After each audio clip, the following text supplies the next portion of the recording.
সময় কত বিচিত্র হয়। সময় আমাদের পক্ষে থাকলে আমরা নিজেদের রাজা মনে করে নিই, আর সেই সময় যদি বিপক্ষে চলে যায় তাহলে নিঃস্ব হতে সময় লাগে না। তাই মানুষের একটা অভ্যেস আছে, খারাপ সময়ের জন্য কিছু সঞ্চয় করা। আত্মীয়, বন্ধু খারাপ সময় পাশ থেকে সরে যায়। যশ, মান প্রতিকূল সময় চিরস্থায়ী হয় না। তাই মানুষ মনে করে অর্থ সঞ্চয় করাই শ্রেয়। অর্থের কোনো হৃদয় নেই যা সময়ের সাথে পরিবর্তিত হবে। সংসার বলে সর্বদা অর্থ সঞ্চয় করতে থাকুন। খারাপ সময় অবশ্যই কাজে লাগবে, কিন্তু আমি বলবো শুভ কর্ম করতে থাকুন, আনন্দে থাকুন, নিজের ওপর আর ঈশ্বরের ওপরে বিশ্বাস রাখুন। খারাপ সময় কখনো আসবেই না। রাধা রাধা। প্রকৃতি মানুষকে এক বিশেষ শক্তি দিয়েছে, অন্য জীবের থেকে বেশি শক্তি দিয়েছে। স্মরণ শক্তি। এই শক্তি মানুষকে অন্য জীবের থেকে ভিন্ন করে, ইতিহাস রচনা করার প্রেরণা দেয়, জ্ঞানকে বংশানুক্রমে এগিয়েও নিয়ে যায়। আর যারা ভুলে যান, অধিকাংশ সময় তারা উপহাস আর দয়ার পাত্র হয়ে যান। কিন্তু এটাই কি প্রকৃত রূপে সত্য? না। এই স্মরণ শক্তি মানুষের বিকাশের সব থেকে বড় বাধা হয়ে দাঁড়ায়। তার মনকে দূষিত করে দেয়। খারাপ অভিজ্ঞতা, কারোর করা বিশ্বাসঘাতকতা, কারোর কটাক্ষ বেশিরভাগ মানুষই ভুলতে পারেন না। আর তারপর প্রতিশোধ নিতে উদ্যত হন। প্রথমে সময় নষ্ট করেন প্রতিশোধের প্রস্তুতিতে, আর তারপর সময় নষ্ট করেন প্রতিশোধ নেওয়ার সুযোগ খুঁজতে। যদি সন্তুষ্টি পেতে চান, যদি জীবনে আনন্দ পেতে চান, তাহলে স্মরণ শক্তির সদ্ব্যবহার করুন। নিজের স্মরণ শক্তিকে চালনা করুন শুধুমাত্র ভালো কথা আর ভালো স্মৃতির দিকে। জীবনে আনন্দ পাবেন। রাধা রাধা। মানুষ নিজের পরিবারের জন্য কত কিছুই না করে, দিন রাত পরিশ্রম করতে থাকে যাতে তার পরিবারের প্রয়োজন পূরণের জন্য অর্থ রোজগার করতে পারে। কিন্তু শুধু অর্থ রোজগার করাটাই কি যথেষ্ট? আপনি বলবেন, হ্যাঁ নিশ্চয়ই, অর্থ দিয়ে সব কিছু পাওয়া যায়, বিদ্যা পাওয়া যায়, বাড়ি পাওয়া যায়, ওষুধ পাওয়া যায়, আর কত কিছুই না পাওয়া যায়। এই সব একটা পর্যায় পর্যন্ত সঠিক, কিন্তু একটু মন দিয়ে ভেবে দেখুন, যখন কোনো শিশু অসুস্থ হয়ে পড়ে তখন সে ওই তিক্ত ওষুধ কেন খেয়ে নেয়? এই জন্য কারণ ওর পিতা সেই ওষুধ অর্থ দিয়ে কিনেছে? না, বরং এই জন্য কারণ তার পিতা যে তার সামনে দাঁড়িয়ে, তার উপরে তার বিশ্বাস আছে। বিশ্বাস আছে যে উনি তার কিচ্ছু হতে দেবেন না। এই বিশ্বাস, এই সংস্কার, এই শিক্ষা কখনো অর্থ দিয়ে পাওয়া যায় না। এটা পাওয়া যায় সেই সময় থেকে যা মাতা পিতা তাদের সন্তানের সাথে কাটিয়েছেন। তাই জীবনে অর্থ অবশ্যই উপার্জন করুন, কিন্তু নিজের পরিবারকেও সময় দিন, আনন্দ পাবে। রাধা রাধা। বিরোধিতা এমন এক শব্দ যা শুনে আমরা সবাই ভয় পেতে থাকি। যদি কেউ আমাদের বিরোধিতা করে তা আমাদের সহ্য হয় না। আমরাও কারোর বিরোধিতা করে কোনো শত্রুতা করতে চাই না। এই ধরনের ভাবনা আমাদের মনে আসতেই থাকে। কিন্তু বিরোধিতা, এই শব্দ আপনার শান্তির জন্য, আপনার সুখের জন্য কতটা গুরুত্বপূর্ণ তা আপনারা জানেন না। তাই যদি কাল এসে কেউ আপনার বিরোধিতা করে, তখন সবার আগে নিজেকে যাচাই করুন। আপনি কি ভুল করেছেন? আপনার দোষ কি? নিজের মধ্যে কি ত্রুটি আছে সেটা বোঝার চেষ্টা করুন, নিজেকে সংশোধন করার চেষ্টা করুন। তারপর দেখুন, বিরোধিতার এই আগুন আপনাকে স্বর্ণ থেকে কুন্দন বানিয়ে তুলবে। বলা হয় এই সংসারে খারাপ বেড়েই চলেছে, কিন্তু তার কারণ এ নয় যে খারাপ মানুষ বেড়ে চলেছে। তার কারণ হলো যে ভালো মানুষ, যাদের ভালো চিন্তা, ভালো বিচারধারা আছে, তারা খারাপের বিরোধিতা করতে পারে না। যদি আপনার সম্মুখে কোনো খারাপ কর্ম হয়, তাহলে তার বিরোধিতা করতে সংকোচ করবেন না, কারণ বিরোধিতার এই আগুন মন্দকে পিছুপা হতে অবশ্যই বাধ্য করে। রাধা রাধা। জীবনে আপনি এরকম মানুষও দেখবেন যারা এটা বলে, ভাবে, নিজেকেও বলে যে উনি সেই এমন ব্যক্তি যার মতো আমি হতে চাই।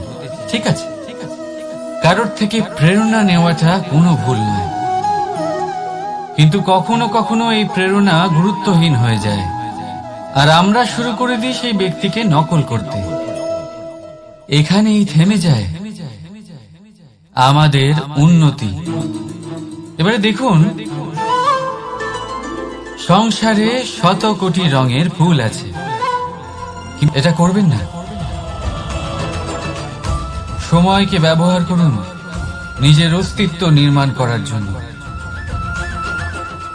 কারণ কারোর ছায়া হওয়ার থেকে ভালো আপনি কারোর জন্য প্রেরণা হয়ে উঠুন। রাধা রাধা। আমরা সকলে পাথুরে রাস্তা এড়িয়ে চলি, কারণ এই পথের পাথর আমাদের যাত্রা আরো কঠিন করে তোলে, আমাদের পা আহত করে দেয়। কিন্তু একটা গুরুত্বপূর্ণ কথা আমরা ভুলেই যাই, এই কঠিন পথই না শুধু আমাদেরকে নিজেদের দুর্বলতার সাথে পরিচয় করায়, বরং আমাদের শক্ত হওয়ার প্রেরণাও দিতে থাকে। সময়ের সাথে ঠিক এমনটাই হতে থাকে। সবাই ভালো সময়ের অপেক্ষা করতে থাকেন, ভালো সময়ের জন্য পরিশ্রম করেন, তার জন্যই চিন্তা করেন, কিন্তু ভুলে যান যে ভালো সময় বহুবার আমাদের বিবেক নষ্ট করে দেয়। সেখানেই খারাপ সময় আমাদের বুদ্ধিকে সঠিক পথে চালিত করে। রাধা রাধা। ঘোড়াকে যতই প্রশিক্ষণ প্রদান করুন, তার মুখে লাগাম তো পরাতেই হবে। একজন ভালো চালক সেই ঘোড়ার লাগাম মাঝে মাঝে টেনে ধরে, তাকে সঠিক পথে চালিত করতে, যাতে সেই ঘোড়া দিকভ্রান্ত না হয়। এবার একটু ভাবুন, ঠিক এরকমই হয় আমাদের মন। যদি এটা বিবেকের লাগাম দিয়ে মাঝে মাঝে আমরা টেনে না ধরি, তাহলে আমাদের এই মন দিকভ্রান্ত হতে পারে। আর যদি আপনি আপনার লক্ষ্যে পৌঁছতে চান, তখন মনের এই লাগাম মাঝে মাঝে আপনাকে অবশ্যই টেনে ধরতে হবে, কারণ বিবেকের এই পথ প্রদর্শনই আপনাকে ভালোভাবে আপনার লক্ষ্যে পৌঁছে দেবে। মনে রাখবেন, আর আমার সাথে ভালোবেসে বলবেন, রাধা রাধা। আপনি কখনো জাঁতাকল দেখেছেন? তাতে গম পেশা হয়। গমকে এমন ভাবে পেশা হয় যাতে আমরা তা খেতে পারি, জীবিত থাকতে পারি। আর যদি আপনি মন দিয়ে দেখেন, তাহলে কলের নিচের অংশ কখনো ঘোরে না, শুধুমাত্র উপরের অংশই ঘোরে, আর তবেই তা গম পিষতে পারে, আর তবেই রুটি তৈরি হতে পারে। কিন্তু ভেবে দেখুন, যদি কলের দুটো অংশই ঘুরতে থাকে, তাহলে কি হবে? তা গম পেশার বদলে একে অপরকে পিষে নিজেদের অস্তিত্ব শেষ করে দেবে। তাই জীবনে কোনো কাজ যখন মন আর মস্তিষ্ক মিশিয়ে করা হয়, তখনই তা সম্পন্ন হয়। কিন্তু যখন বিষয় হলো ভক্তির, তখন মস্তিষ্কের যুক্তির মৌন থাকা প্রয়োজন। আর যখন বিষয় হলো কর্ম আর ন্যায়, তখন মনের আবেগের মৌন থাকা প্রয়োজন। তাই মন আর মস্তিষ্কের এই সম্মিলনে সতর্ক থাকবেন। একসাথে অবশ্যই চলবে, কিন্তু একে অপরের বাধা যেন না হয়ে দাঁড়ায়। রাধা রাধা। আমি একটা এমন শব্দ যার অনেকগুলি মানে হয়, যার আসল অর্থ হল অহং। যদি আপনি কথা বলেন সৃষ্টির নির্মাণ নিয়ে, তাহলে আমি ব্রহ্মদেব হয়ে সৃষ্টির নির্মাণ করবে। যদি আপনি কথা বলেন প্রলয়ের, তাহলে সেই আমি মহাদেব হয়ে বিনাশ করবে। এই আমি সঙ্গতিপূর্ণ, কিন্তু শুধু ততক্ষণ যতক্ষণ আপনি এটা সবার সাথে ভাগ করছেন। কিন্তু আমরা বহুবার এর মানে বুঝতে পারি না। এই অহংকে সীমিত করে দিই একটা ব্যক্তি অবধি, শুধু নিজে। আর তখনই জেগে ওঠে অহংকার, যাতে প্রাধান্য পায় শুধুমাত্র আমি, আমরা নয়। আর একজন ব্যক্তি একা না উৎপাদন করতে পারে আর না করতে পারে সৃজন। এবারে দেখুন, বৃষ্টির এক ফোঁটা, তারও অস্তিত্ব আছে, কিন্তু তা ধরিত্রীতে পড়লেই সমাপ্ত হয়ে যায়। কিন্তু যখন ফোঁটাগুলি একসাথে পড়ে, তখন শুরু হয় বর্ষা, আর তখনই তৈরি হয় ধারা। রাধা রাধা। বলুন, কি দেখতে পাচ্ছেন আপনি? আমার হাতের এই সাদা বস্ত্র, নাকি এতে লেগে থাকা এই কালো দাগ? এবারে সত্যি কথা বলতে কি, আপনার নজর সবার আগে এই কালো দাগের উপরে গেছে। ঠিক আছে, এমনই তো হয়। ভীষণ কম মানুষ থাকেন যারা ভাবেন কোনো ব্যক্তি ভীষণ পরিশ্রম করে এই বস্ত্র ধুয়েছেন, এটা শুকিয়েছেন। বেশিরভাগ মানুষের নজর যায় এই দাগের উপরে, ভাবেন যে এটা কি করে লাগলো। কিছুটা এরকমই হয় আমাদের ব্যক্তিত্বের সাথে। আমাদের শুভ কর্মের উপরে আমাদের একটা খারাপ কর্ম ভারী মনে হয়। এবারে ভাবুন, যদি আমি চন্দ্রের কথা বলি, তাহলে তার শীতল আলো দেখার পূর্বে তার কলঙ্ক লক্ষ্য করেন, সেই চাঁদে লেগে থাকা কালো দাগ দেখে নেন। সেই জন্যই বিশেষ করে যারা শুধুমাত্র শুভ চিন্তা করেন আর উপকারী কর্ম যারা করেন, তাদের আমি বলবো সাবধানে থাকবেন। কারণ আপনার একটা খারাপ কর্ম চিরকালের জন্য উদাহরণ হয়ে দাঁড়াবে। রাধা রাধা। সাফল্য। যদি আপনাকে জীবনে সাফল্য পেতে হয়, তাহলে আপনি একাধিক মানুষ পাবেন যারা একাধিক উপায় বলবে আপনাকে সাফল্য পাওয়ার। দীর্ঘ সময় ধরে পরিশ্রম, চেষ্টা, নির্ধারণ, নিষ্ঠা, এই বিষয়ে ভাষণ দিতে থাকবেন। একাধিক রকমের উদাহরণ আপনার সামনে তুলে ধরবেন। কিন্তু আমার এটা মনে হয়, আমরা কেন সেই বিষয়ে কথা বলি না যা মানুষকে অসফল করে তোলে? শুধু দুটো ব্যাপার অসফল হওয়া নিশ্চিত করে, তাহলে জীবনে কখনো অসফল হবেন না। রাধা রাধা। আপনি অনেককে এই কথা নিশ্চয়ই বলতে শুনেছেন, এই ব্যক্তির দৃষ্টিতে দম্ভ আছে, এই ব্যক্তির চোখের ওপর অহংকারের পর্দা পড়ে আছে, ইত্যাদি ইত্যাদি। চলুন, আমি আপনাকে একটা প্রশ্ন করছি, আপনি দেখেন কি দিয়ে? দৃষ্টি দিয়ে নাকি দৃষ্টিভঙ্গির সাহায্যে? ভাবুন, চিন্তায় পড়ে গেলেন নিশ্চয়ই। দৃষ্টি যে কোনো বস্তুর বা যে কোনো মানুষের শুধু বাইরের রূপটা দেখায়, যেখানে দৃষ্টিভঙ্গি আপনাকে সোজা আসল পরিচয়ের সাথে সাক্ষাৎ করায়। উদাহরণ হিসেবে চন্দ্র। চন্দ্র আমরা সবাই দেখেছি। বহু মানুষ আছেন পাথরকে ভগবান ভেবে পুজো করবেন, নাকি ভগবানকে পাথর ভেবে পরিত্যাগ করবেন।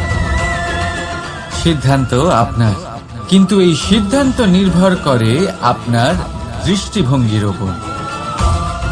তাই নিজের দৃষ্টিভঙ্গি শুভ রাখুন, নিজের দৃষ্টিভঙ্গিতে ভালোবাসা রাখুন, আর আনন্দে বলুন রাধা রাধা।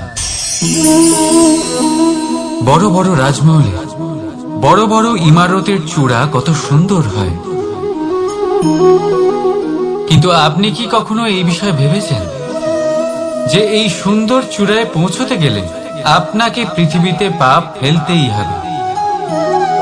সেই সুন্দর চূড়ায় পৌঁছে দীপ্তি পাওয়ার জন্য আপনাকে একটা কঠিন পথ অবলম্বন করতেই হবে। যদি আপনি কোনো কঠিন পথে না গিয়ে এই পৃথিবীর সাহায্য ছাড়াই শুধু উচ্চতার দিকে অগ্রসর হতে থাকেন, তাহলে সর্বদা অসফল হবেন। সেই জন্য নিজের স্বপ্ন পূরণের এই যাত্রাতে নিজের পথ কখনোই হারাবেন না, নিজের পথ থেকে সরবেন না।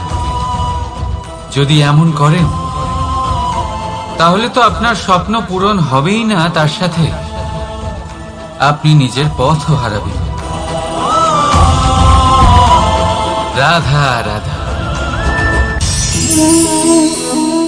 কৌতুক অর্থাৎ হাসি, এটা জীবনে কতটা গুরুত্বপূর্ণ। আমরা সর্বদাই হাসতে চাই, আমরা সর্বদা অন্যের মুখে এই হাসি দেখতে চাই। কিন্তু এই কৌতুক অনেক প্রকারের হয়, আর এই কৌতুকের ভিত্তি কি সেটাও খুব গুরুত্বপূর্ণ। কৌতুক কেবল তখনই পাবেন যখন তা শুদ্ধ মন থেকে আসবে। কৌতুক তখনই পাবেন যখন তা সামনের জন্য আর অপমানিত ব্যক্তির মন তিক্ত হয়ে থাকে। তাই মনে রাখবেন যে এই কৌতুক যেন কৌতুকই থাকে, তা উপহাস বা কটাক্ষ না হয়ে যায়। রাধা রাধা। মানুষ এই শব্দের সূচনা হয় মন থেকে, আর সেই জন্যই হয়তো আমাদের এই মন এতটা গুরুত্বপূর্ণ। এবারে দেখুন না, আমাদের মনই সবকিছু চালনা করে। মনই সেই যে কল্পনা করে, মনই সেই যা কল্পনাকে বাস্তবে পরিণত করার জন্য পরিশ্রম করতে আমাদের প্রেরণা যোগায়। মনই সেই যা লোভের জালে জড়িয়ে পড়ে। মনই সেই যা অভিমানের পর্দা দিয়ে ঢেকে যায়। আর এই মনই সেই যা আপনাকে বিনাশের দিকে টেনে নিয়ে যেতে পারে। কিন্তু যদি তা পরোপকার করার ইন্ধন পায়, তাহলে এমন কোনো মহান কাজ নেই যা আপনি করতে পারবেন না। কিন্তু এই মন কি? এটা বোঝানো যায় দুটো শব্দের মাধ্যমে, দুটো সহজ শব্দ। প্রথম, একজন কুশল সেবক। দ্বিতীয়, একজন সংকট প্রবণ মালিক। যদি আপনার এই মন আপনার নিয়ন্ত্রণে থাকে, তাহলে সে হলো আপনার সেবক। তাই আপনার অস্তিত্ব আছে। কিন্তু যদি আপনার মন আপনার কর্মের ওপরে নিয়ন্ত্রণ করে, তাহলে এই মন আপনার মালিক, আর তখন আপনার বিনাশ নিশ্চিত। তাই নিজের এই মনকে নিয়ন্ত্রণে রাখুন, কিন্তু ভালোবেসে। আসুন আমার সাথে আনন্দে বলুন, রাধা রাধা। এই সূঁচ দেখতে পাচ্ছেন আপনি? এটা শুদ্ধ লোহা দিয়ে তৈরি, বস্ত্র সেলাই করার কাজে লাগে, অস্ত্রোপচারে কাজে লাগে। কিন্তু আপনি কি কখনো ভেবে দেখেছেন এই সূঁচ কিভাবে তৈরি হয়? লোহার এক বড় অংশকে পিটিয়ে পিটিয়ে টেনে টেনে তাকে পাতলা বানানো হয়। এরপরেই আমরা পেয়ে থাকি সূঁচ। ভাবুন, যদি লোহার টুকরোতে অনর্গল প্রহার করার ফলে একটা লোহার টুকরো সূঁচে পরিণত হয়, তাহলে আমাদের জীবনে অনর্গল চেষ্টা করার ফলে জীবনের সমস্ত অংশকে আমরা কত প্রভাবশালী কাজে পরিণত করতে পারি। শুধু প্রয়োজন দৃঢ় নিশ্চয়তা। তাহলে আসুন আমার সাথে ভালোবেসে বলুন, রাধা রাধা।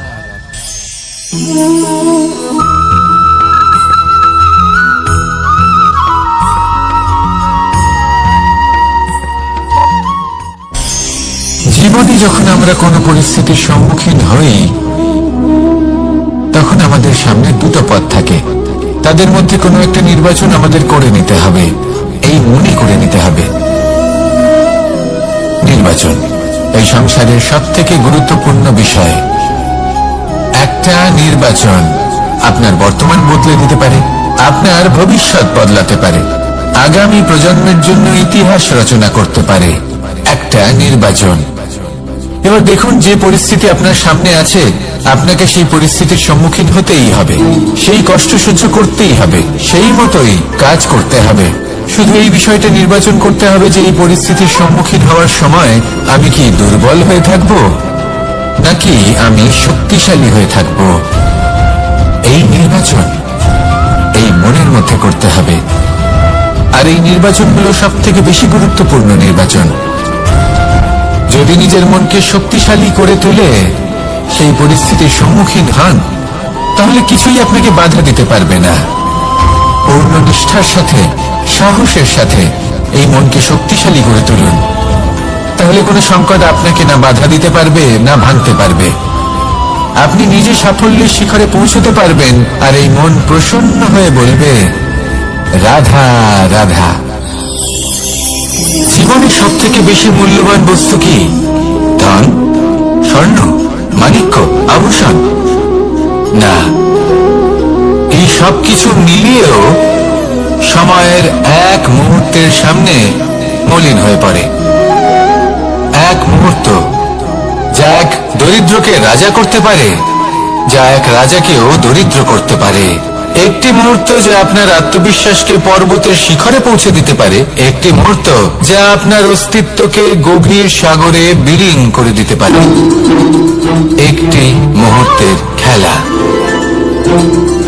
সব সময় জীবনে সেই ব্যক্তিকে সম্মান করুন, শ্রদ্ধা করুন, যিনি আপনার জন্য সময় বের করে থাকেন।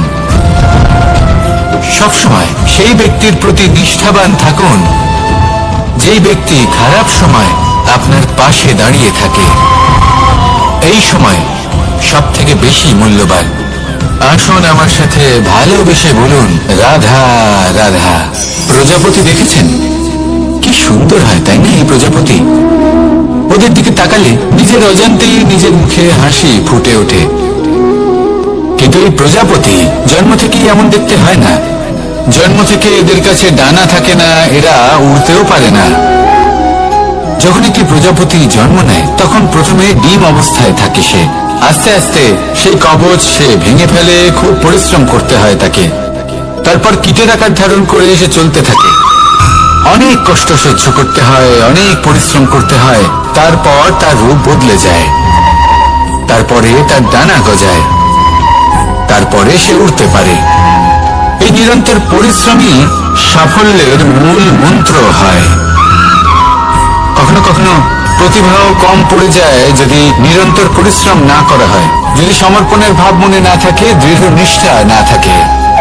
আর কখনো কখনো সেই ব্যক্তি যার মধ্যে বিশেষ প্রতিভা থাকে না, সেই ব্যক্তি নিরন্তর পরিশ্রম করে, নিজের মনে সমর্পণের বোধ জাগিয়ে তোলে, দৃঢ় নিষ্ঠার সাথে কর্ম করে আর সাফল্য লাভ করে।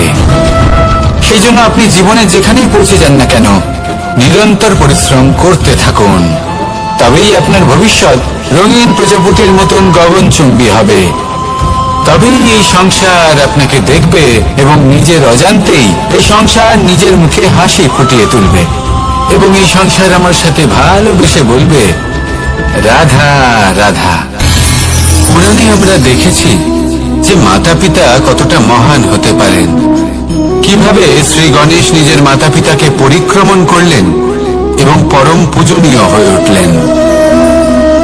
কিভাবে ভক্ত শ্রবণ নিজের অন্ধ মাতা পিতাকে তীর্থযাত্রায় নিয়ে যাবেন বলে নিজের কাঁধে ওনাদের বসালেন এবং বয়ে নিয়ে গেলেন।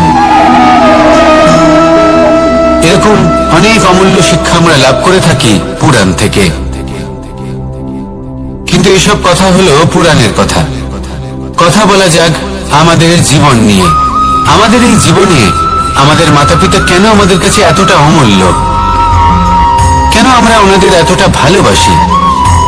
কেন আমরা ওনাদের এত সম্মান করি? আর কেনই বা ওনাদের এতটা সম্মান করা উচিত? মমতার কারণে। মায়ের মনের এক ধরনের মমতা, পিতারও এক ধরনের মমতা। এই দুইয়ের মমতা ভিন্ন, কিন্তু এনাদের দুজনের মমতার কেন্দ্রবিন্দু হলো এনাদের সন্তান। মাতা মমতার কারণে সকালে তাড়াতাড়ি উঠে পড়েন, খাবার তৈরি করেন, এটা ভাবেন যে আমার সন্তান যেন অভুক্ত না থাকে। অন্যদিকে পিতা ইচ্ছে না থাকা সত্ত্বেও নিজের মমতাবোধের কারণে নিজের সন্তানের প্রতি কঠোর হন, তাকে জ্ঞান প্রদান করেন, শিক্ষা প্রদান করেন, কারণ উনি চান যে ওনার সন্তান যেন পরবর্তীতে উন্নতি করে, কখনো অভুক্ত না থাকে। এটাই হলো মমতা মাতা পিতার। আর এই মমতা সংসারের অন্য কোথাও আপনি পাবেন না। তাই সবসময় নিজের মাতা পিতাকে সম্মান করুন, ওনাদের ভালোবাসুন, যতটা ইচ্ছে ভালোবাসুন। আর এই ভালোবাসার সাথেই বলুন, রাধা রাধা। সম্পর্ক হলো আমাদের জীবনের একটি আধার। কিছু সম্পর্ক এমন যে আমরা জন্মসূত্রে লাভ করি, যেমন পরিবার, মা বাবা। কিছু সম্পর্ক আছে যে আমরা জীবনে অর্জন করে থাকি, তা সে প্রেমের হোক, স্নেহের হোক বা বন্ধুত্বের। এই সকল সম্পর্ক লাভ করার বা গড়ে তোলার 5টি ধাপ রয়েছে। প্রথম ধাপ, কোনো ব্যক্তির সাথে আলাপ হওয়া, তার সাথে কথা বলা বা তাকে দেখা। দ্বিতীয় ধাপ, সে ব্যক্তিকে আমাদের ভালো লাগা। তৃতীয় ধাপ,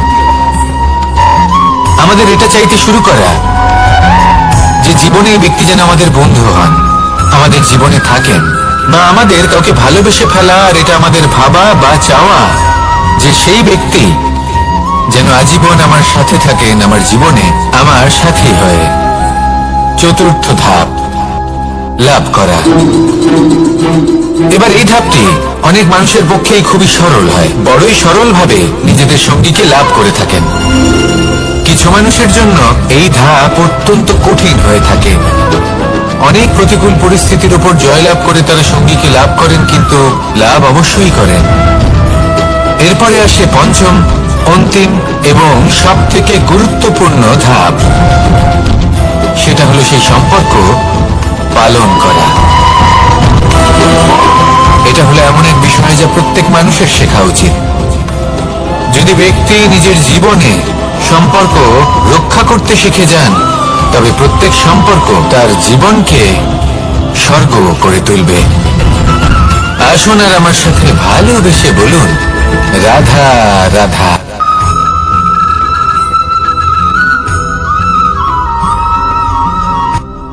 রাত্রে আমরা সুখ নিদ্রা লাভ করি, আমরা স্বপ্ন দেখি, ভবিষ্যতের পরিকল্পনা করি, খুব ভালো লাগে।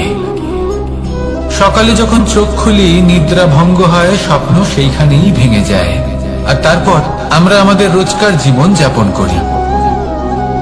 স্বপ্ন হয়তো মানুষ রাতের বেলায় দেখেন, কিন্তু সেটাকে সার্থক দিনের বেলাতেই করতে হয়। রাতে মধুর বাতাসের নিচে কোমল শয্যায় শুয়ে মাতার গলায় মিষ্টি গান শুনতে শুনতে নিদ্রায় আচ্ছন্ন হওয়া, স্বপ্ন দেখা, ভবিষ্যতের পরিকল্পনা করা বড়ই সরল।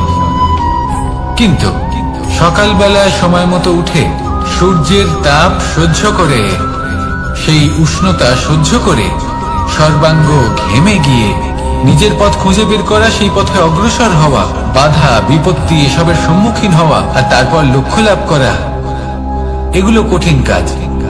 এ হলো অত্যন্ত কঠিন কাজ।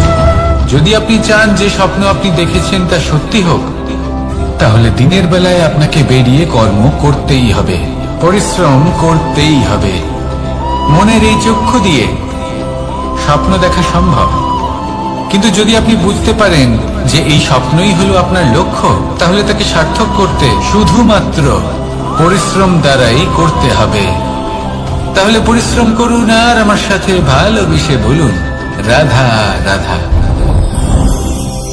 মানুষের জীবনে তিনটি গুণ অত্যন্ত প্রয়োজনীয়: শ্রদ্ধা, বিনম্রতা, যোগ্যতা। যদি জ্ঞান লাভ করতে চান তাহলে শ্রদ্ধার প্রয়োজন, যদি মান লাভ করতে চান তাহলে স্বভাবে বিনম্র হওয়া প্রয়োজন, আর যদি মনোবাঞ্ছিত স্থান লাভ করতে চান তাহলে যোগ্যতার প্রয়োজন। বিষয়টা সহজ। শ্রদ্ধা আপনাকে জ্ঞান দেবে, নম্রতা আপনাকে মান, আর যোগ্যতা উচিত স্থান দেবে। কিন্তু যদি আপনি এই তিনটি গুণ সম্মিলিত করেন, তাহলে এমন কিছু লাভ করবেন যা এই সব কিছুর থেকে অনেক ঊর্ধ্বে। সম্মান। আর এ হলো সেই সম্মান যা প্রত্যেক মানুষের নিজের জীবনে লাভ করতে চেষ্টা করা উচিত, কারণ এই হলো সেই সম্মান যার কারণে আপনি চলে যাওয়ার পরেও এই সংসার আপনাকে ভালোবাসবে আর মনে রাখবে। আসুন আমার সাথে ভালোবেসে বলুন, রাধা রাধা। আকাঙ্ক্ষা কখন লোভে পরিণত হয়ে যায় তা কেউ বলতে পারে না। এবার তার পরিণাম কি হতে পারে তাও আমরা কেউ জানি না। আজ আমি আপনাকে বলছি, কোনো ব্যক্তি সব থেকে বেশি ক্ষতির সম্মুখীন তখনই হয় যখন সে এটা মনে করে যে সে সব থেকে বেশি সুরক্ষিত স্থানে রয়েছে। সে ভাবে যে সে সেখানে সুরক্ষিত রয়েছে। সে তখন অসাবধান হয়ে পড়ে, আর তখনই তাকে জীবনের সব থেকে বড় ক্ষতির সম্মুখীন হতে হয়। নিঃস্ব হয়ে যাওয়ার পরিস্থিতি কোনো মানুষের জীবনে তখনই আসে যখন তার কাছে প্রচুর সম্পত্তি থাকে এবং সে তার থেকেও অনেক বেশি সম্পত্তি অর্জন করতে চায়। সেই অনেক বেশি সম্পত্তি অর্জন করার চেষ্টায় সে এমন কিছু করে বসে যার ফলে তাকে সমস্ত সম্পত্তি হারাতে হতে পারে। একজন রচনাকার নিজেই নিজের প্রতিভা একদম শেষ করে দিতে পারে যখন সে অনেকগুলো কাজ নিজের কাঁধে নিয়ে নেয়। একটা গুরুত্বপূর্ণ কথা সবসময় মনে রাখবেন, আজ আপনি যেখানেই থাকুন না কেন, যেমনই যে কোনো স্থানেই থাকুন না কেন, এর পেছনে আপনার আকাঙ্ক্ষার একটা বিশাল ভূমিকা রয়েছে। কিন্তু মনে রাখবেন, আপনাকে শিখতে হবে যে কখন আর কিভাবে নিজের উচ্চাকাঙ্ক্ষাগুলিকে লাগাম পরাতে হবে, কারণ এটা অত্যন্ত আবশ্যক। তাই আসুন আর আমার সাথে ভালোবেসে বলুন, রাধা রাধা। অনেক সময় আমরা জীবনে অনেক মানুষকে এমন বলতে শুনে থাকি যে আমি অসফল হয়েছি কারণ আমার সময় ভালো যাচ্ছিল না। আমি এই জিনিসটা লাভ করতে চাইছিলাম কিন্তু করতে পারলাম না কারণ আমার সময়টা ভালো যাচ্ছিল না। আমি আমার জীবনে ওই মহান কাজটা করতে চাইছিলাম কিন্তু করতে পারলাম না। কেন? কারণ আমার সময়টা ভালো যাচ্ছিল না। কিন্তু যে মুহূর্তে ভালো সময় আমার জীবনে আসবে, আমি সব কিছু প্রাপ্ত করব। এমন প্রায় প্রত্যেকেই বলেন। আসুন একটা কথা বোঝা যাক।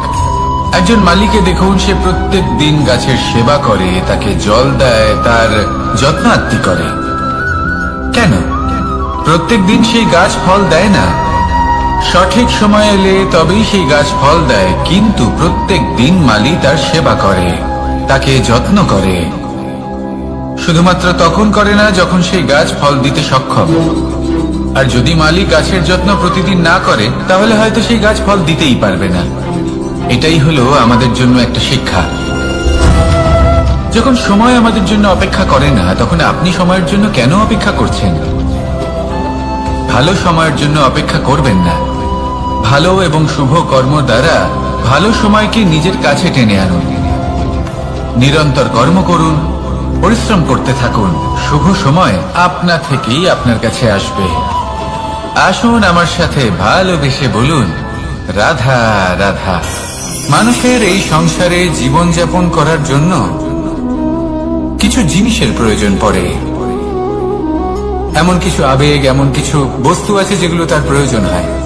কিন্তু সব থেকে বেশি যে জিনিসটা তার প্রয়োজন হয় সেটা হলো সম্মানের। আমাদের ভালো লাগে যখন কেউ আমাদের সম্মান করে। আমরা কাউকে সম্মান করলে তারও সেটা ভালো লাগে। কিন্তু আপনি দেখবেন যে সংসারে বেশিরভাগ মানুষ দুটি মাপদণ্ডের ভিত্তিতে সম্মান করেন।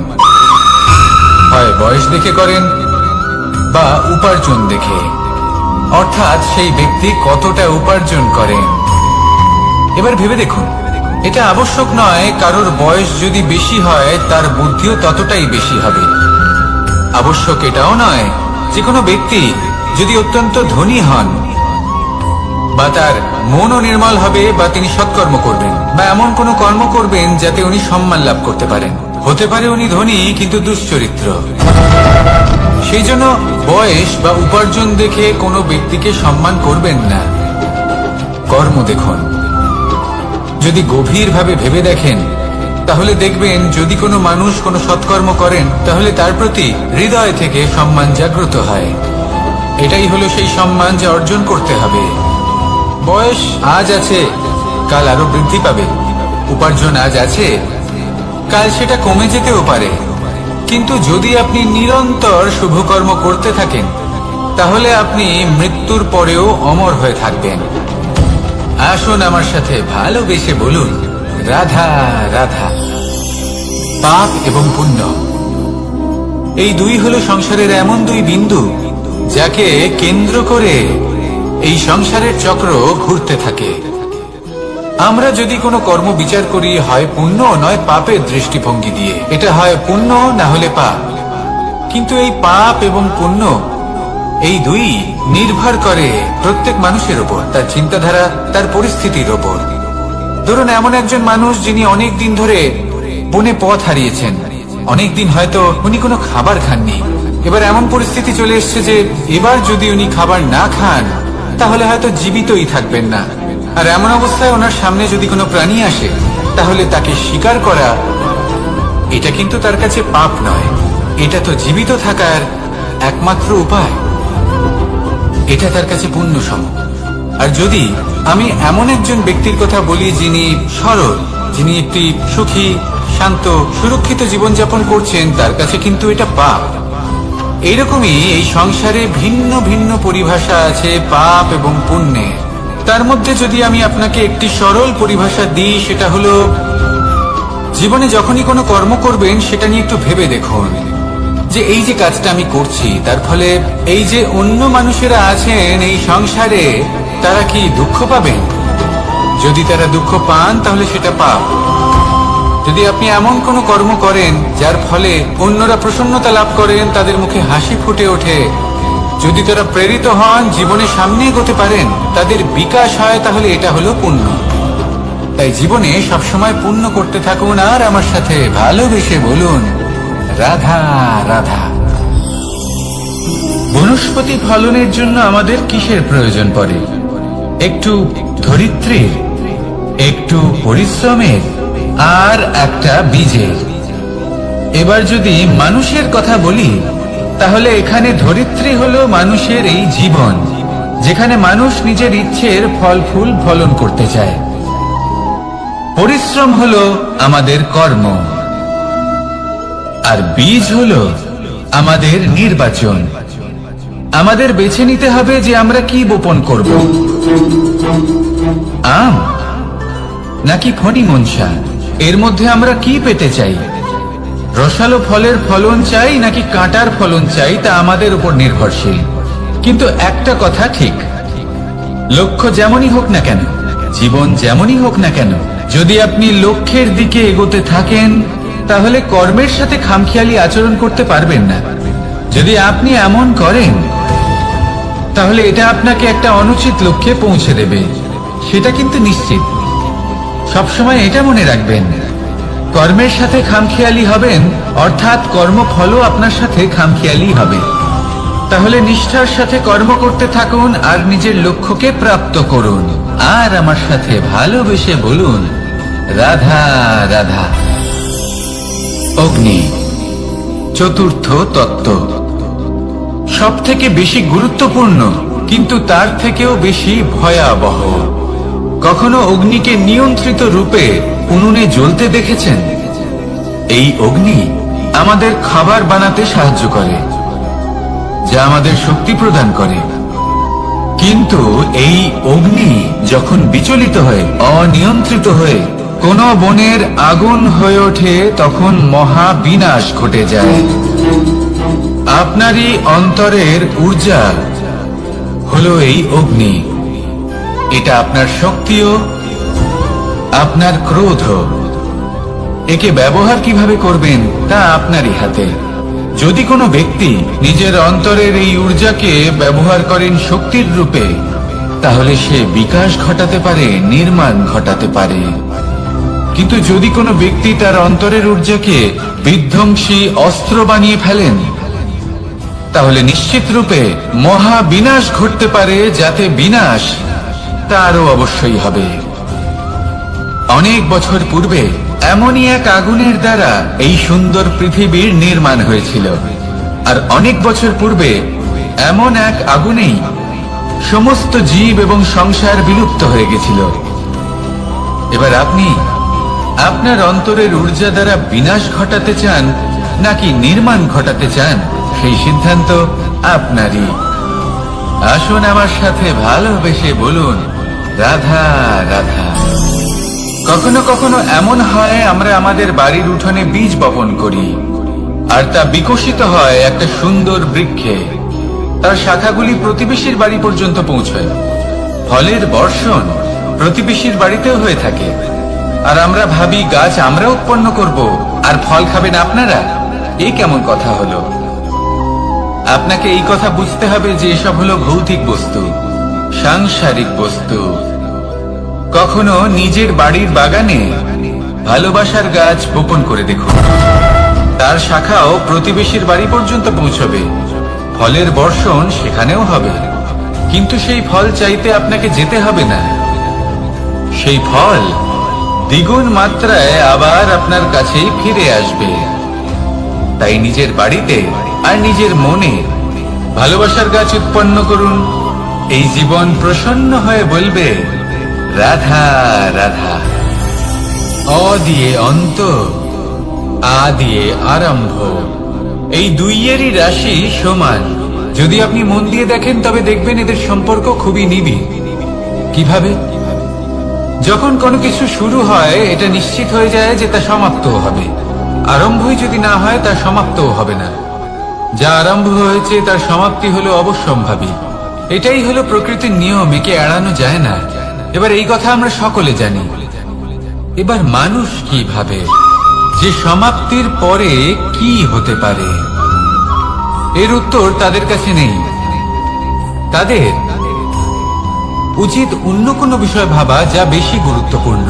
এবার মানুষ এটা জানে না যে মৃত্যুর পরে কি হতে পারে, কিন্তু এই কথা অবশ্যই জানে যে জন্ম থেকে মৃত্যু পর্যন্ত এই সময়, যাকে আমরা জীবন বলে থাকি, এই সময় আমরা কর্ম করতে পারি।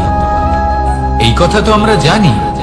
তাহলে এমন কি কর্ম করা যেতে পারে যা আমাদের সমাপ্তির পরও আমাদের প্রাসঙ্গিক করে রাখতে পারে, এই বিষয়ে ভাবা উচিত। যে জন্মগ্রহণ করেছে তার মৃত্যু হবেই, এটা সাধারণ বিষয়।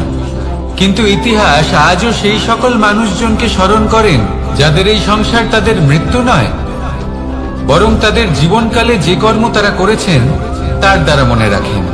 সেই কর্মের কারণে এই সংসারে তাদের নাম, তাদের কর্ম, তাদের ব্যক্তিত্ব, তাদের কীর্তি অমর হয়ে থাকে এবং থাকবে।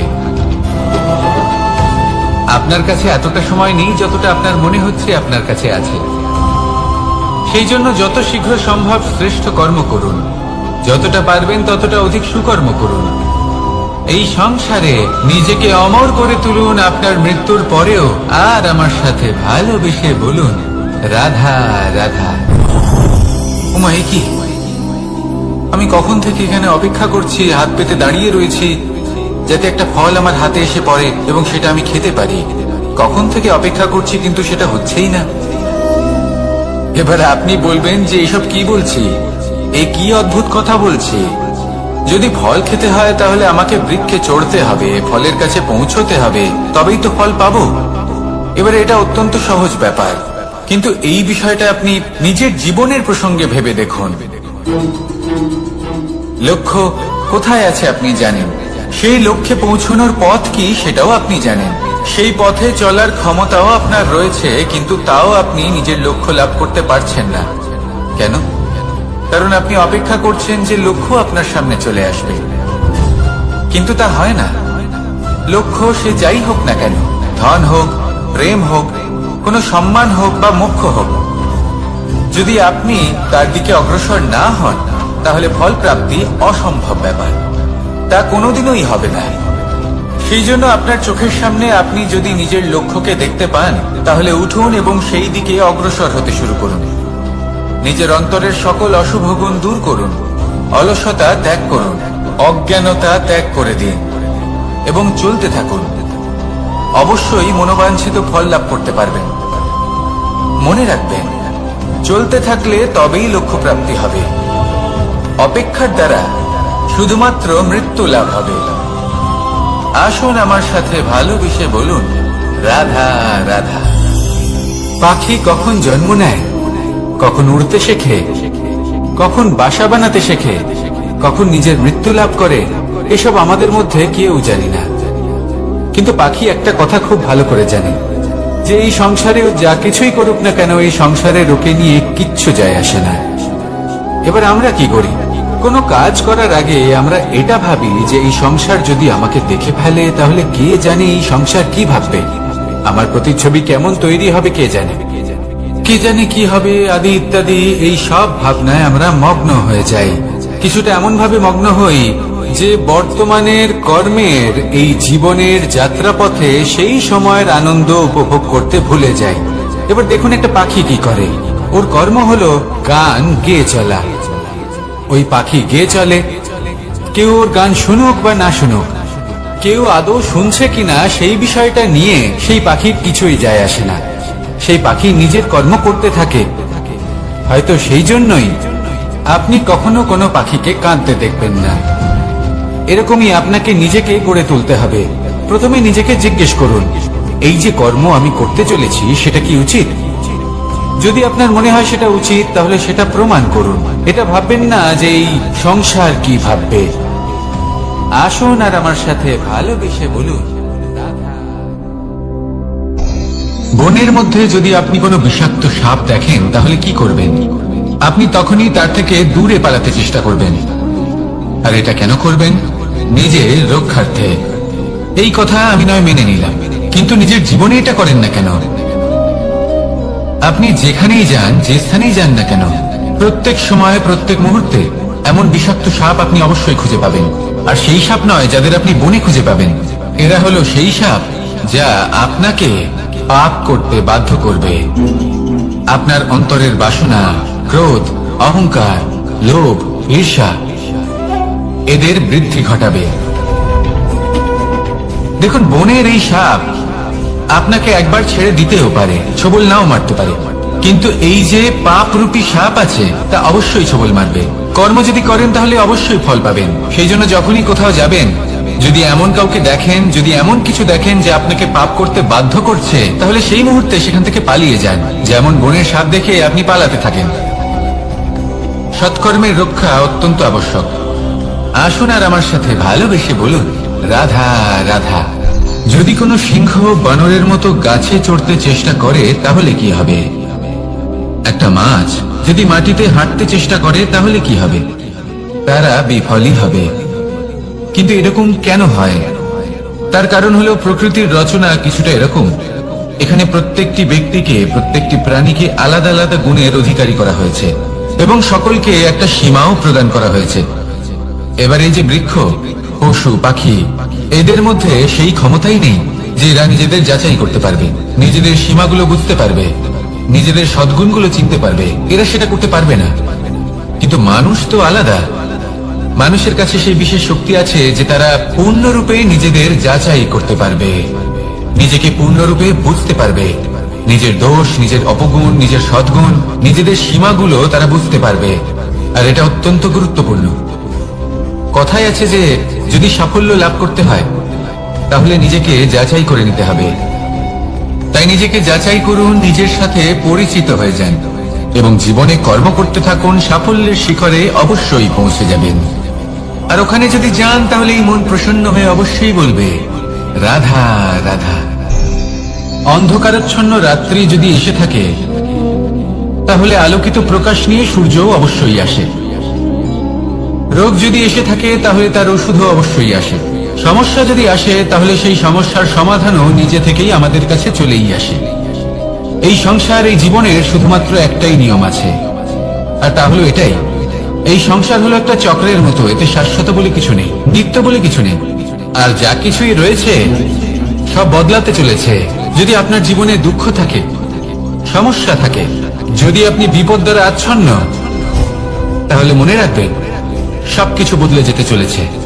দুঃখের সময় কাঁদবেন না, মনকে আরো দুঃখী করে তুলবেন না, কারণ এখানে যা কিছুই এসেছে তা যাওয়ার জন্যই এসেছে। তাহলে এত চিন্তা কিসের? আনন্দ সহকারে জীবন যাপন করুন আর আমার সাথে ভালোবেসে বলুন, রাধা রাধা। রাত্রিবেলায় যখন আলোকিত জোনাকিদের দেখেন তখন মন প্রসন্ন হয়ে ওঠে।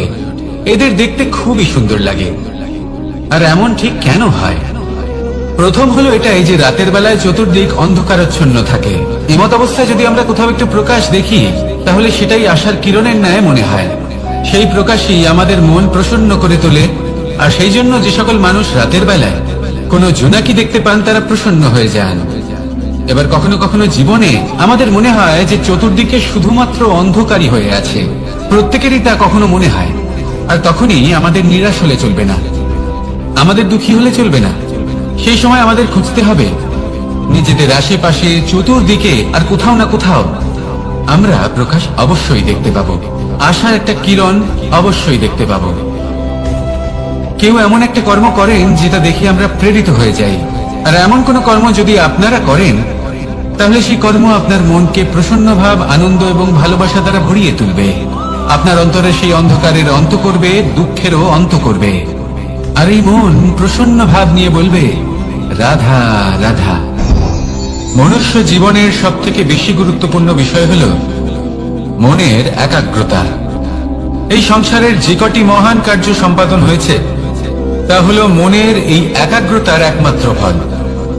আপনি অবশ্যই দেখে থাকবেন অনেক ছোট বড় নদী যা বয়ে চলে তাদের সামনে একটা বাঁধ নির্মাণ করা হয় সেই সব নদীর জল সঞ্চয় করতে। বাঁধ হয়ে গেলে প্রয়োজন মতো বা মনের ইচ্ছে মতো তাকে ব্যবহার করা সম্ভব। এবার এটাই আমাদের মনের সাথেও সম্ভব। আমাদের মনের একাগ্রতা আজকের দিনে দাঁড়িয়ে বিভিন্ন ধরনের বিকার, ক্রীড়া এবং ভোগের মধ্যে ভাগ হয়ে গেছে। একে একত্রিত করতে হবে, একটা বাঁধ নির্মাণ করতে হবে, কর্মের বাঁধ।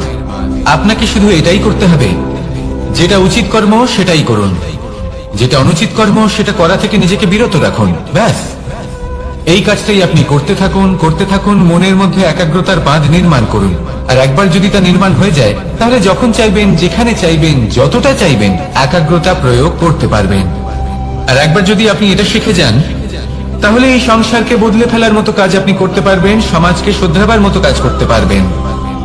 তাহলে এই মনকে একাগ্র করুন আর আমার সাথে ভালোবেসে বলুন, রাধা রাধা।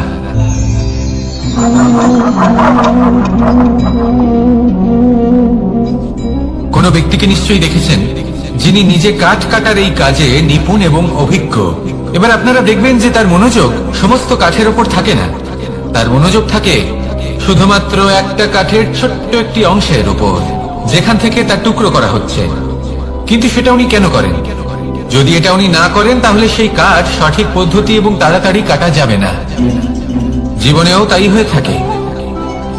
আপনি হয়তো কোনো লক্ষ্য স্থির করেছেন বা পথ নির্বাচন করেছেন বা কাজ স্থির করেছেন যেটা আপনি করেই ছাড়বেন। তাহলে নিজের সম্পূর্ণ মনোযোগ শুধুমাত্র তার উপর কেন্দ্রীভূত করুন। যদি আপনার মন এদিক ওদিক তাকাতে থাকে, অস্থির হয়ে পড়ে, বিচলিত হয়ে পড়ে, যদি তা হয়ে থাকে তাহলে আপনি অবশ্যই অসফল হবেন। তাই কর্মঠ থাকুন, নিরন্তর কর্ম করতে থাকুন এবং পূর্ণ মনোযোগ দিয়ে নিজের কাজ করুন। নিজের পথে অগ্রসর হন বা নিজের লক্ষ্য প্রাপ্ত করতে চেষ্টা করুন। তারপর দেখুন কি হয়, কিভাবে উচিত পথে এবং তীব্র গতিতে আপনার লক্ষ্য আপনার কাছেই পৌঁছে যায়। আর আপনার এই মন প্রসন্ন হয়ে বলে, রাধা রাধা। কখনো কোনো নদীকে দেখেছেন? একই আকার, একই স্থান, শুধু প্রবাহিত হতে থাকে। এর মধ্যে কখনো কোনো অপদ্রব্য ফেলে দেখুন, দেখবেন সেটা বেশিক্ষণ সেখানে থাকে না। সেটা নদীর সাথে বইতে থাকে আর বয়ে যেতে যেতে সাগরে সমাহিত হয়ে যায়, আর শেষ পর্যন্ত সাগর সেটাকে তটে ফেলে দেয়। কিছুটা এমন হওয়া উচিত আমাদের বিচারধারাও। এক স্থানে তা স্থগিত হওয়া উচিত নয়, এটা সবসময় প্রবাহমান হওয়া উচিত। তবেই আমাদের চেতনা, আমাদের মূল্যবোধ এবং আমাদের স্মৃতি, এই তিনটি শ্রেষ্ঠ থাকবে। আর এটাই হলো পুকুর এবং নদীর মধ্যে পার্থক্য। নদীতে জল সবসময় বয়ে চলে, সেই জন্য পবিত্র থাকে, শুদ্ধ থাকে এবং পরিষ্কার থাকে। আর সেখানে এই পুকুরের তলদেশে সব জমা হতে থাকে, আর সেই জন্য তা অপবিত্র হয়ে যায়। তাই সবসময় এই বিচারধারা প্রবাহমান রাখুন। যদি মনে কোনো ভাবনা চলে আসে, সেখানেই থেকে যায় এবং বিদ্যে থাকে, তাহলে তা বের করে দিন, তাকেও বয়ে যেতে দিন, এবং তার যা উত্তর হবে তা সময়ের সাথে আপনার সামনেই চলে আসবে। শুধুই নদীর মতো প্রবাহমান হন আর আমার সাথে ভালোবেসে বলুন, রাধা রাধা। এই সংসারে সাফল্য লাভ করার জন্য জ্ঞানের প্রয়োজন হয়, পরিশ্রমের প্রয়োজন হয়, দৃঢ় নিষ্ঠার প্রয়োজন হয়, নিরন্তর চেষ্টা করা প্রয়োজনীয়। কিন্তু আরো কিছু আছে যা অত্যন্ত প্রয়োজনীয় এবং গুরুত্বপূর্ণ। তা হলো ভালো বন্ধু। তাদের থাকা অত্যন্ত প্রয়োজনীয়। যদি ভালো বন্ধু থাকে তাহলে সময় এলে তারা ঢাল হয়ে আপনাকে সুরক্ষা করবেন। সময় এলে অস্ত্রের মতো শত্রুকে সংহারও করবেন। যদি তিনি জ্ঞানী হন, তাদের মধ্যে সদ্গুণ থাকে, তাহলে এই সব গুণ আপনার মধ্যেও প্রবেশ করবে। তাহলে সাফল্যের জন্য ভালো বন্ধু পাওয়া অত্যন্ত প্রয়োজনীয়। কিন্তু শুধু বন্ধু কেন, ভালো শত্রুও থাকা প্রয়োজনীয়। এবার আপনি ভাববেন, আমি কি বললাম? যদি আপনার জীবনেও ভালো অর্থাৎ শক্তিশালী শত্রু থাকে, তাহলে আপনিও শক্তিশালী হতে থাকবেন। এই শত্রু আপনাকে প্রেরিত করবে আরো বেশি শক্তিশালী হয়ে ওঠার। কখনো কোনো হরিণকে দেখুন, তীব্র গতিতে দৌড়তে থাকে। কেন তীব্র গতিতে দৌড়য়? এই কারণে নয় যে কোথাও তার জন্য মধুর ঘাস অপেক্ষা করে রয়েছে, না। সে এই কারণে তীব্র গতিতে দৌড়য় কারণ সেটা না করলে তার পেছনে একটি সিংহ আছে যে ওকে নিজের ভোজন করে ফেলবে। তাই জীবনে বিপদ, সংকট, এই সবকিছুও হলো অত্যন্ত গুরুত্বপূর্ণ। তার সম্মুখীন হতে শিখুন আর আমার সাথে ভালোবেসে বলুন, রাধা রাধা। আমরা সবাই ফল খাই, কিন্তু আমাদের সেই ফলই প্রিয় হয় যে পরিপক্ক হয়ে ওঠে, যেটা নম্র হয়, আর যে ফল অনেক বেশি মিষ্টি আর সুস্বাদু হয়ে থাকে, যাদের রঙে বাহার দেখা যায়। সেইভাবে জীবনে আমরা নানান মানুষের সাথে পরিচিত হই, কিন্তু সেই মানুষই আমাদের মন ছুঁয়ে যায় যারা বিনম্র স্বভাবের, যাদের বাণী খুব মধুর, যাদের অন্তরে আত্মবিশ্বাসের একটা তেজ, একটা রং দেখা যায়। এবার এমন ব্যক্তি আমরা কি করে হব? ঠিক সেইভাবেই যেমন একটা ফল রোদ, বর্ষা, শীত, বায়ু, এই সকল সংকটময় পরিস্থিতির সম্মুখীন হয়ে পরিপক্ক হয়ে ওঠে, সেইভাবেই মানুষ সংকটময় পরিস্থিতির সম্মুখীন হয়ে পরিপক্ক হয়ে ওঠেন। যদি এই সংকটের সম্মুখীন হন তাহলে অভিজ্ঞ হবেন, আর এই অভিজ্ঞতাই শিক্ষা দিয়ে যাবে। এই অভিজ্ঞতা আমাদের শিখিয়ে দেয় যে আমাদের বিনম্র থাকতে হবে। অহংকার করে কোনো লাভ নেই। মধুর বাণীর যে কি মূল্য তা আমরা শিখতে পারি। এই অভিজ্ঞতাই আমাদের বুঝিয়ে দেয় যে উচিত অনুচিত কোনটা, আমাদের দৃষ্টিভঙ্গি তৈরি করে, আর এই দৃষ্টিভঙ্গি দ্বারা আত্মবিশ্বাস জাগ্রত হয়।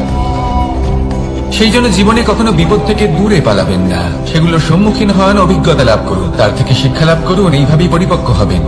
আসুন আমার সাথে ভালোবেসে বলুন, রাধা রাধা। ধন সঞ্চয় করা সম্ভব, আর সেই জন্য ধন সব থেকে বেশি মূল্যবান সম্পত্তি নয়।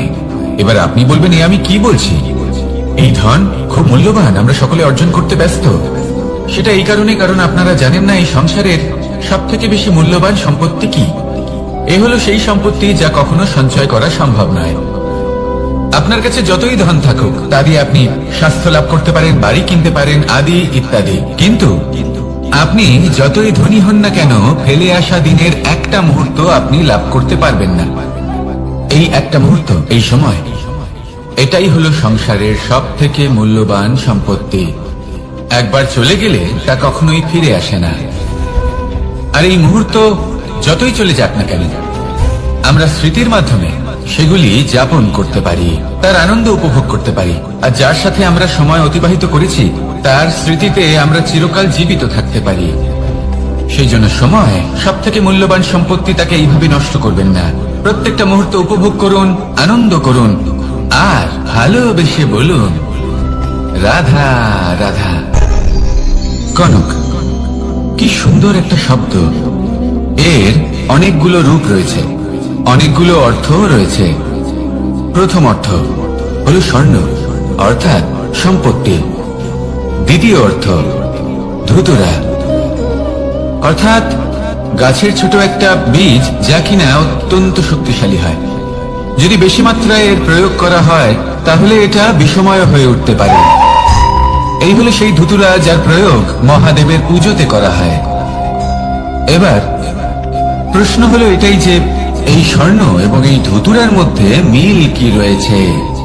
মিল হলো এটাই যে এই দুটোই মানুষকে মত্ত করে তোলে। ধুতুরা মানুষকে তখন মত্ত করে যখন তাকে সেবন করা হয়, কিন্তু স্বর্ণ, ধন সম্পত্তি, মানুষ এটা যতটাই অর্জন করে নেয় সেটাই যথেষ্ট। এই স্বর্ণ মানুষের ভাবনা চিন্তা করার ক্ষমতাকে বশ করে ফেলে।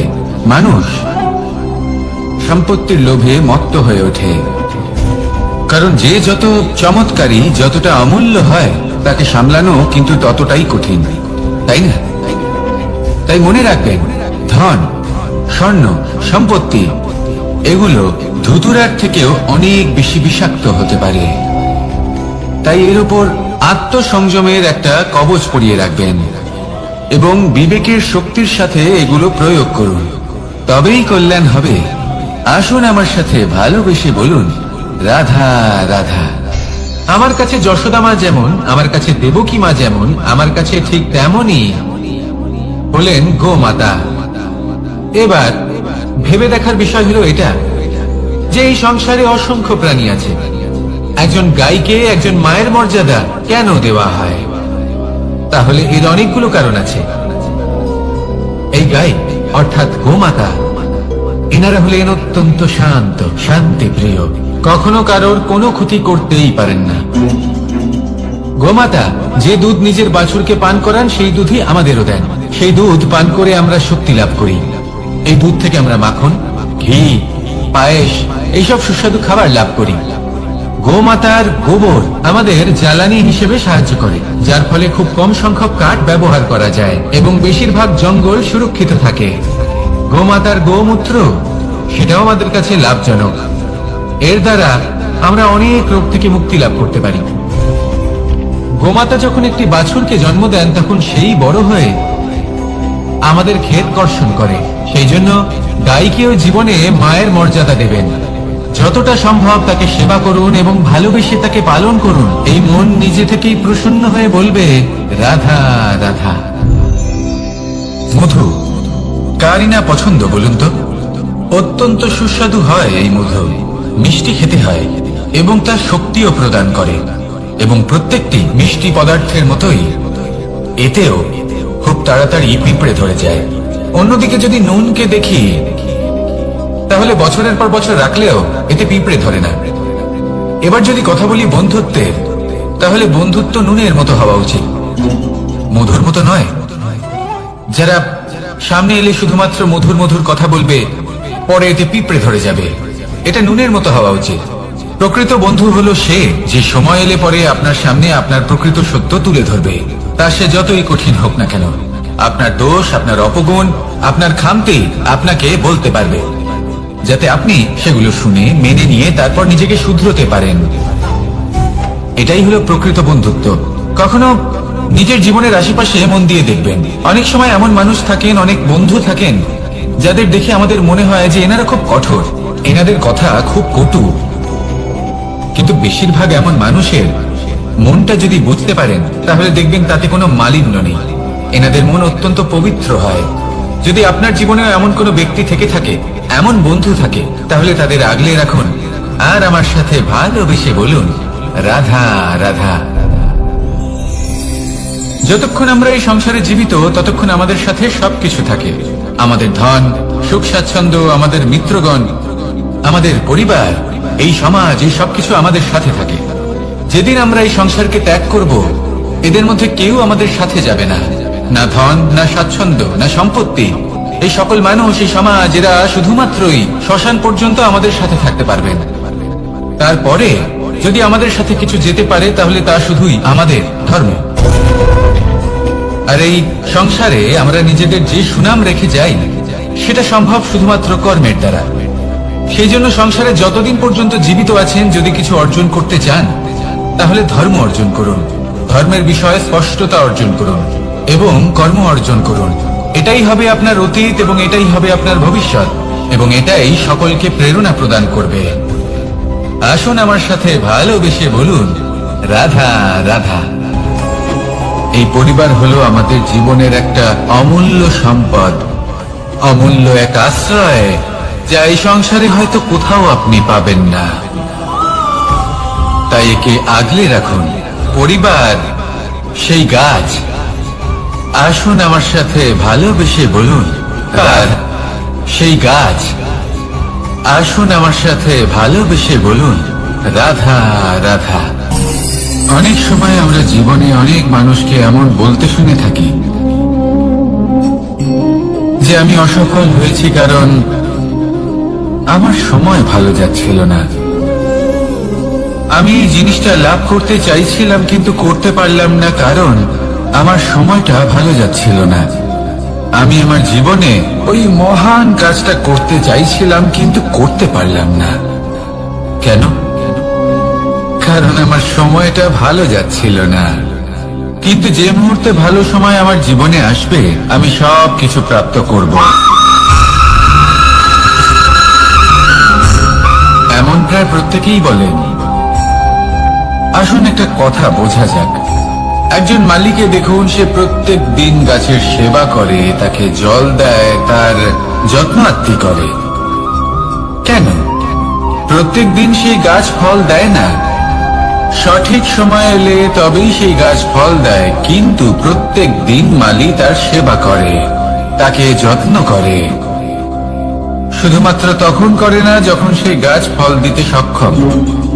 আর যদি মালি গাছের যত্ন প্রতিদিন না করে তাহলে হয়তো সেই গাছ ফল দিতেই পারবে না। এটাই হলো আমাদের জন্য একটা শিক্ষা। যখন সময় আমাদের জন্য অপেক্ষা করে না, তখন আপনি সময়ের জন্য কেন অপেক্ষা করছেন? ভালো সময়ের জন্য অপেক্ষা করবেন না। ভালো এবং শুভ কর্ম দ্বারা ভালো সময়কে নিজের কাছে টেনে আনুন। নিরন্তর কর্ম করুন, পরিশ্রম করতে থাকুন। শুভ সময় আপনা থেকেই আপনার কাছে আসবে। আসুন আমার সাথে ভালোবেসে বলুন, রাধা রাধা। একে বালি বলুন, মাটি বলুন বা ধুলো বলুন, এ দিয়ে কত কিছু করা সম্ভব। এ দিয়ে আপনি নিজের বাসস্থান নির্মাণ করতে পারেন, প্রাচীর করে তুলতে পারেন, অট্টালিকা নির্মাণ করতে পারেন। কিন্তু যদি এই বালিকে আপনি মুষ্টিবদ্ধ করে রাখতে চান, তাহলে তা হাত থেকে ফসকে যাবে। আপনি কখনোই একে মুষ্টিবদ্ধ করতে পারবেন না। এরকমই হয় আমাদের জীবন, আর এরকমই হয় সময়। এই মুষ্টিবদ্ধ করা বালির মতো। সময়কে আমরা বাধা দিতে পারবো না, আটকেও রাখতে পারবো না। এ হলো প্রবাহমান। জন্ম থেকে মৃত্যু পর্যন্ত এই যে সময়, তা খুবই সীমিত। আর এই সময় আমরা যেটাই করি তার দ্বারাই আমাদের মূল্য নির্ধারিত হয়। আর এই সংসার থেকে চলে যাওয়ার পরেও এই সংসার এই সব কর্মের জন্যই আমাদের মনে রাখে। তাই যদি আপনি এটা ভাবেন যে আজ যে কর্ম করার ছিল আমি না হয় কাল করে নেব, কাল আমার লক্ষ্যে পৌঁছানোর কথা ছিল, আমি পরশু পৌঁছবো না। এই সময় খুব মূল্যবান, একে নষ্ট করবেন না। এই সময়কে সদ্ব্যবহার করুন, মহান হবার পথে অগ্রসর হন। একে যদি মুষ্টিবদ্ধ করে রাখার চেষ্টা করেন, এই সময় থেমে থাকবে না। আসুন আমার সাথে ভালোবেসে বলুন, রাধা রাধা। আমাদের মনে যখন কোনো প্রশ্ন ওঠে, কোনো দ্বন্দ্ব জাগে, তখন আমরা যাই আমাদের গুরুর কাছে, আমাদের আরাধ্যের কাছে গিয়ে জিজ্ঞেস করি। এইভাবেই একদিন আমি পৌঁছলাম আমার আরাধ্যের কাছে, আমার মহাদেবের কাছে, আর ওনাকে প্রশ্ন করলাম যে মহাদেব, জীবনে আনন্দ পাওয়ার, উৎসব পালনের, প্রেম ভাগ করে নেবার, জীবনকে উপভোগ করে নেওয়ার সর্বশ্রেষ্ঠ সময় কোনটা? মহাদেব হাসলেন আর উনি বললেন, জীবনে উৎসব পালনের সব থেকে শ্রেষ্ঠ দিন হল মৃত্যুর ঠিক আগের দিনটা। প্রেম ভাগ করে নেওয়ার সব থেকে শ্রেষ্ঠ মুহূর্ত হল মৃত্যুর ঠিক আগের মুহূর্ত। জীবনকে উপভোগ করে নেওয়ার সর্বশ্রেষ্ঠ প্রহর হল মৃত্যুর এক প্রহর পূর্বে। তখন আমি চমকে গেলাম। আমি বললাম, কিন্তু মহাদেব, মৃত্যু তো অনিশ্চিত, আমরা জানিও না কবে আমাদের মৃত্যু হবে। মহাদেব আবার হাসলেন। উনি বললেন যে যদি আমরা এভাবে জীবন কাটাই যে আমরা জীবনের প্রত্যেক দিন, প্রত্যেক মুহূর্ত, প্রত্যেক প্রহর শেষ বলে মনে করি, তাহলে আমাদের সমস্ত জীবন আনন্দের সাথেই অতিবাহিত হবে। কি বলেন?